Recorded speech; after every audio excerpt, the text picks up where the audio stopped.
Porpoise Pod swimming on here as we continue to look back on the Miami Dolphins preseason finale. They smoked the Eagles 48-10. Get the hell out of our city, Philadelphia. I don't care if it doesn't count. Oh, Still awesome.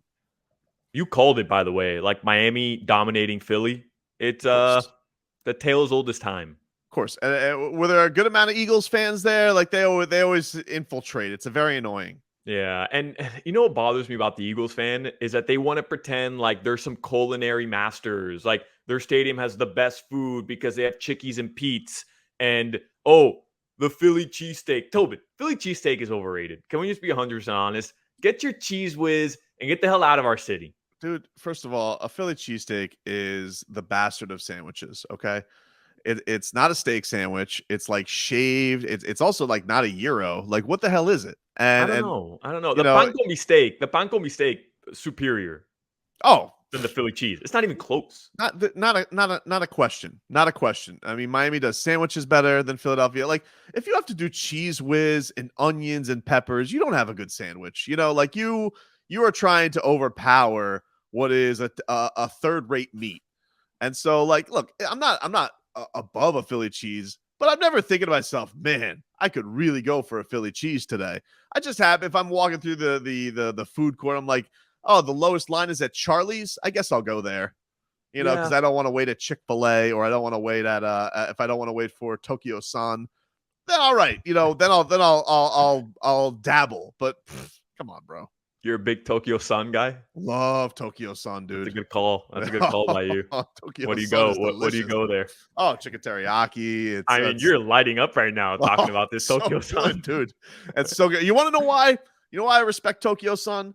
Because, in a lot of the days where they go the extra meat in certain restaurants, I'm not going to mention any by brand, but Chipotle, where they have screwed you on the extra meat, or, even Publix, they can get a little bit wonky with the extra chicken tender if you want But let me tell you something. If you ask for double meat at Tokyo Sun, you're getting double meat, dude. Chicken piece for chicken piece is getting doubled right on there. It's a mountain. It's a mountain right on top. So good. Man, I love Fat Kid Talk. It was absolutely delightful. You know what else was delightful? Watching Mac Jones suck. Oh, my God. Hey, Tobin, you mentioned this like maybe on our first pod. Belichick getting cutesy.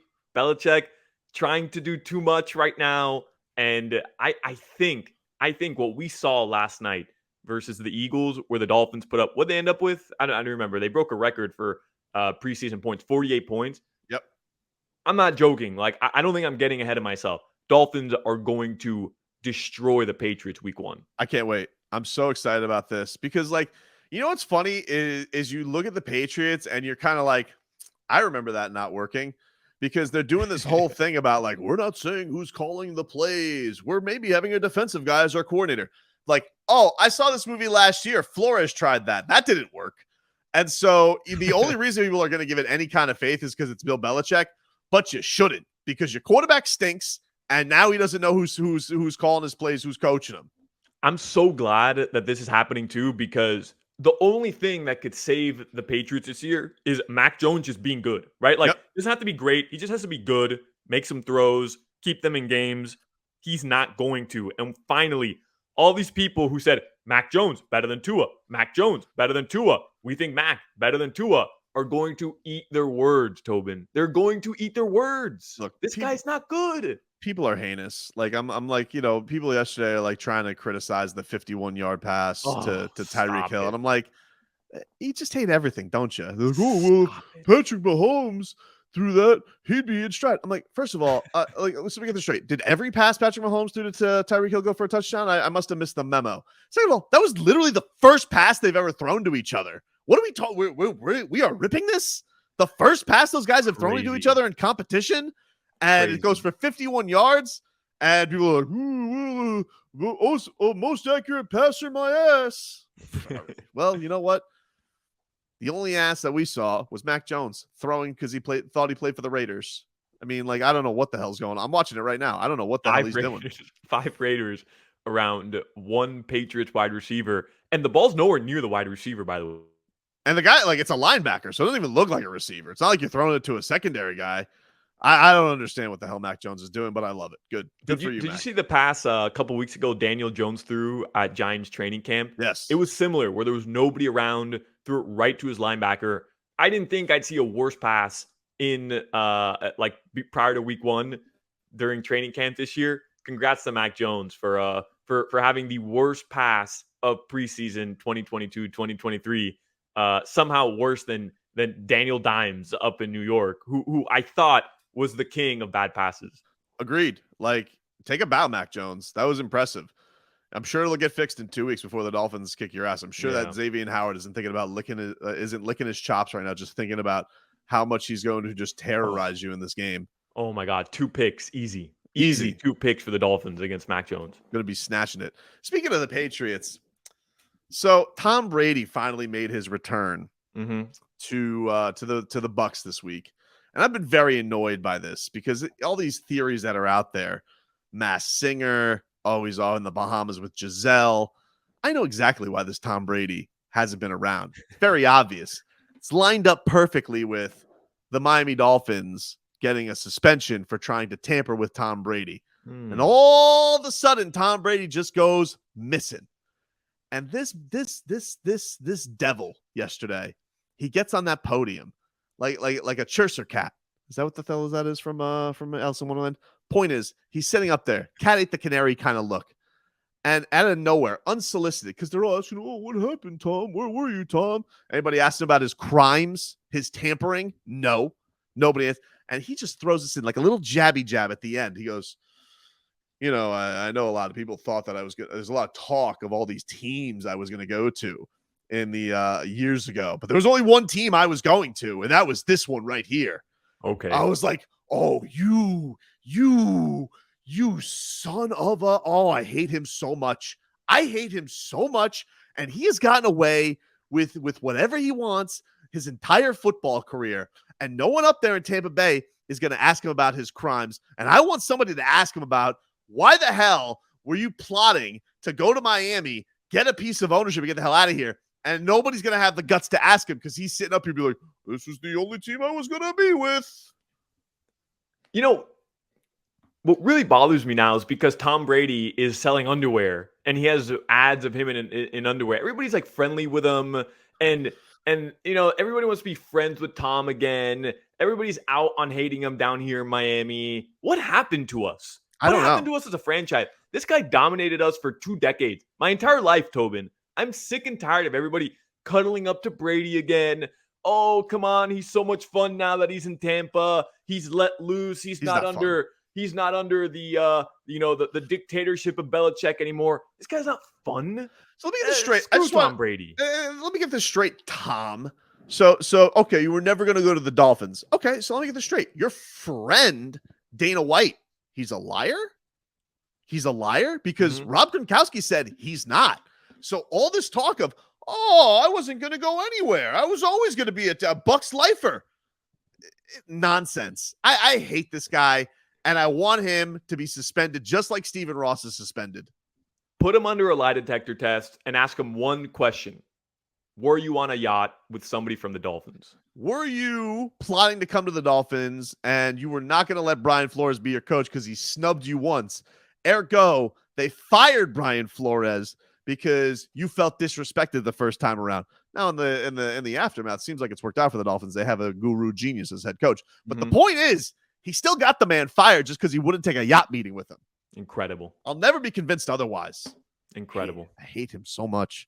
Is that what he did? I didn't see the press conference yesterday. That's what he did. I was because I've been waiting, dude. I've been waiting for this press conference. He has not spoken to the media in weeks. The last time he was out there, you remember, it was Dolphins joint practice. He did one day, and then all of a sudden, like a thief in the night, gone. Disappeared. No media to do after the whole news came out. And remember, Tua has to answer the questions. I thought I answered these questions about support and the team supporting me. Poor Tua, once again. And how do you feel, Tom Brady? You snake. You sit there and you chop it up with Tua Tagovailoa, and here he is, delightful as ever.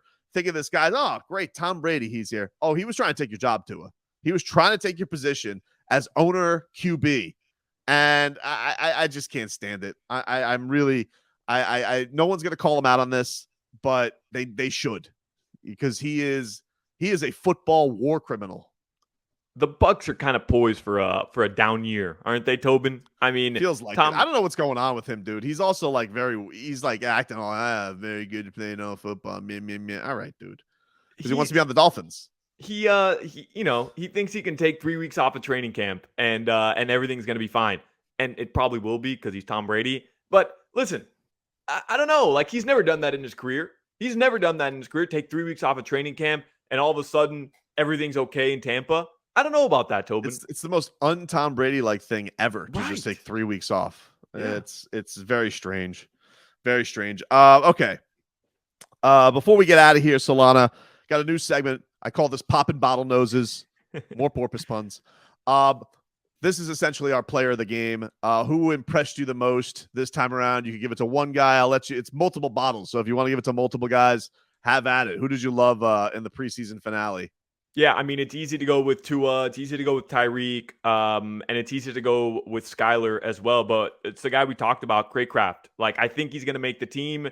And I wanted to give this to Hunter Long, by the way, because Hunter Long, early on in the game, has a touchdown taken down because he actually did hold on to the ball, and there was a flag for pass interference. And listen, you get a flag for offensive pass interference and you drop the touchdown.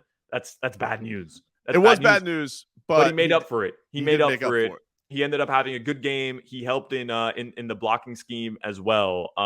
But it's Craycraft. Like, I've been rooting for this guy, and the Dolphins go to him early, makes a nice route, wide open in the back of the end zone, and then plays a ton more snaps for the rest of the game. Continues to make plays for Teddy and for Skyler. It was Craycraft. This is gonna be a stunner. This may be the first and only time this ever happens. I'm popping bottlenoses for Noah Igbenogany. Wow. Dude had a pass breakup, dude. He made a play. He did. He made a play. I can't believe we waited this long to say it. Noah Igbenogany made a great defensive play. He had a nice little pass breakup and really stunted some momentum there for the Eagles. It was dare I say, a drive swinger for the Miami Dolphins. So, throw it near Noah. He's going to break up your thrower. I'm very, very happy with him. I'm popping bottlenoses for Igbenogany because I don't know if this will ever happen again in his football career. Wow.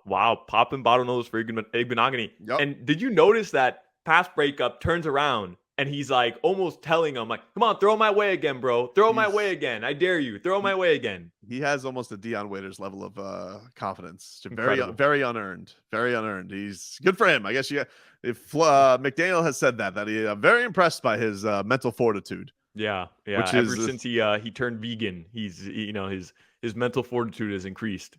Is he vegan? Yeah. He talked about that. He talked about that early on in camp, that either vegan or vegetarian. And he said he just has to try something new. Huh. Because whatever he was doing before clearly wasn't working. He said, I'm just trying out something new. And he turned vegan or vegetarian, one of them.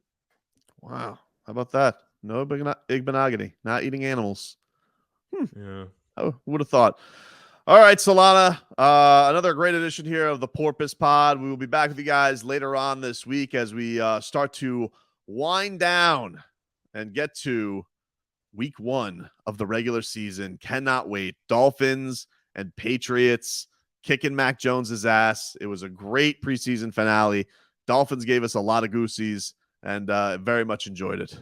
50-yard bombs, Tobin, to open the game. 50-yard bombs. Good luck, Belichick.